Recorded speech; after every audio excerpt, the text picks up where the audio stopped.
ভারপ্রাপ্ত চেয়ারম্যান মহাসচিব সহ দলের এমন কোনো নেতাকর্মী নাই যে হামলা মামলা নিপীড়নের শিকার না হয়েছে। তার এই ধারাবাহিকতায় আমিও ব্যক্তিগতভাবে 128টি মামলার আসামি হয়েছি। একটি মামলায় আমার সাজা হয়েছিল আদালত কর্তৃক, নিম্ন আদালত কর্তৃক, তখন আমরা সুযোগ পাই নাই। তো এখন এই পরিবেশে আমরা আদালতে আত্মসমর্পণ করে জামিনের জন্য আপিল করে আমরা আবেদন করেছিলাম। আদালত আমাদের জামিন মঞ্জুর করেছেন। আমি সেই জন্য আল্লাহ রাব্বুল আলামিনের কাছে শুকরিয়া জানাই।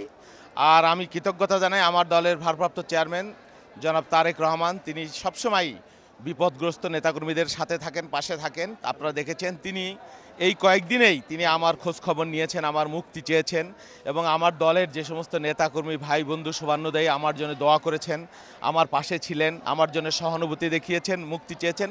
প্রত্যেকের প্রতি আমি কৃতজ্ঞতা জানাই এবং আপনাদের সকলের প্রতি, গণমাধ্যমের প্রতি আমার কৃতজ্ঞতা। আশা করি এই যে নেতাকর্মীদের ভালোবাসা, আমার নেতার স্নেহ, এর মধ্য দিয়ে এই যে দায়, আগামী দিনে আমি আমার আরও শক্তি দিয়ে যেন এই আমি দলের জন্য কাজ করতে পারি, সেটাই আজকের দিনে আমার অঙ্গীকার এবং শপথ।